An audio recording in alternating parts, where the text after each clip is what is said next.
Ayan si istorya, dire. Dire yan. Suga ba, anak? Anak ba? Ano kaya itong bumara sa ilong ng bata na sinusungkit ng kanyang ina?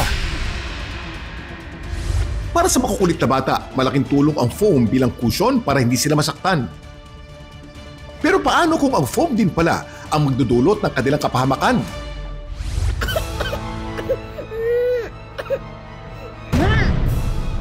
Ngayon gusto nga ba? Hindi mo sa imong dalunggan. Kasi mong ilong. Imbis kasi na sumalo ang foam, nasinghot.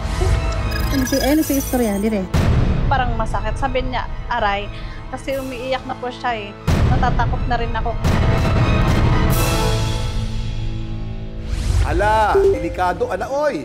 Part of curiosity.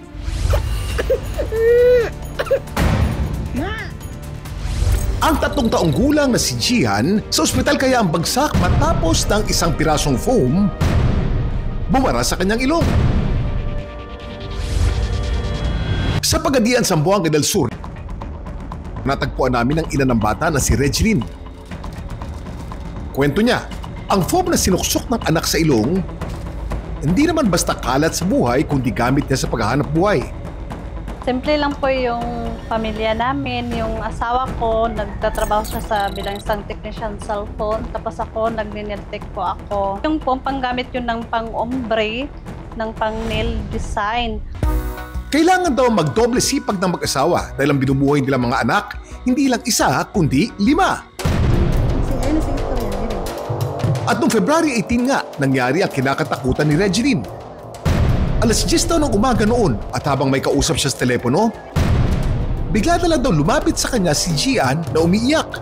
Mama, may naiwan sa ilong ko na parang kuko. Tapos umiiyak siya at saka nagsinga siya. Hindi naman lumalabas yung napasok sa ilong niya. Tapos sinubukan kong tingnan at kung may nakikita ako, yung nakikita ko yung parang puti.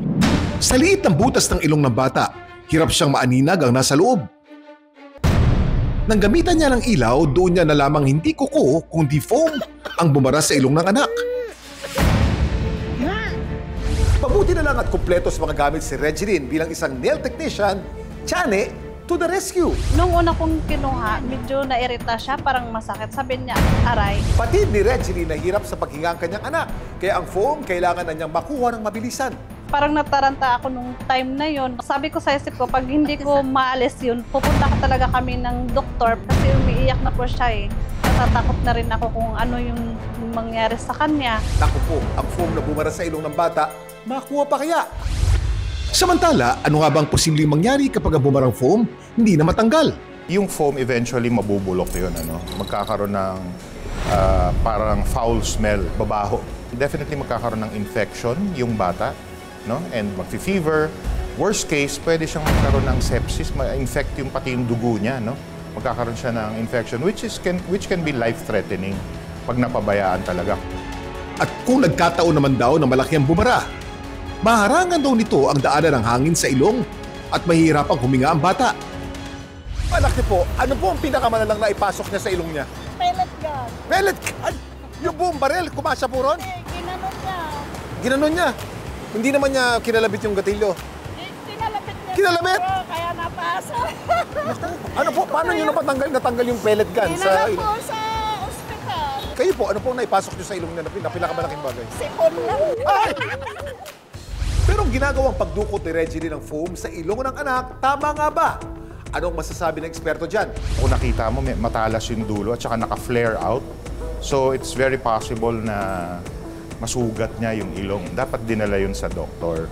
Dapat yun talaga sa doktor.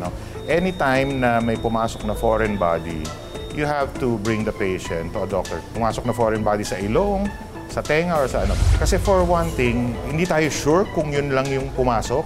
We check kung meron pang ibang nandun eh. Balikan natin si Regeline at ang anak niyang si Gian. Makalipas ang ilang sandali, ang bumarang foam sa loob ng ilong ng bata. Ito't nailabas na niya. Ngayon gusto nga ba? Hindi mo sa imong dalunggan. Kasi mong ilong.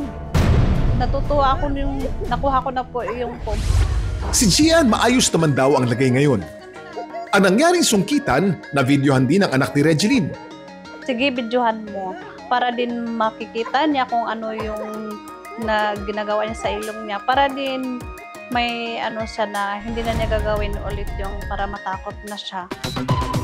Nang sinubukan niyang i-upload online, hindi niya rin akalain na susungkit ito ng 1.2 million views. Napansin niyo rin ba na maraming bata ang hilig magpasok ng kung ano-anong bagay sa kanilang bibig o sa ilong? Bakit nga kaya? Sasagutin yan ng eksperto. Ang mga bata, especially during the younger years, ay talagang very curious sila at this stage at sila ay nag-explore. Especially nag-explore sila using their 5 senses. Maganda naman yon no, na nag-explore ang mga bata, but make sure na merong parental na guidance kasi part yon ng kanilang growth. Ang alternative option also is may mga toys naman na merong sensory na benefits para sa ating mga anak. Natuto rin daw si Regeline sa nangyari. Ngayon, mas magiging alerto na raw siya sa pagbabantay sa mga anak. Para ang kaligtasan nila, hindi mabarahan ng anumang peligro. Na! Daghan ka na ibawaan, Kuya Kim! May mga kwento rin ba kayo viral worthy? Just follow our Facebook page. Dami mong alam, Kuya Kim, at ishare nyo doon ang inyong video. Anong malay nyo? Next week, kayo naman ang isasalang at pag-uusapan. Hanggang sa muli, sama-sama natin alamin ang mga kwento at aral sa likod ng mga video nag-viral. Dito lang sa... Dami mong alam, Kuya Kim! At dapat, kayo rin.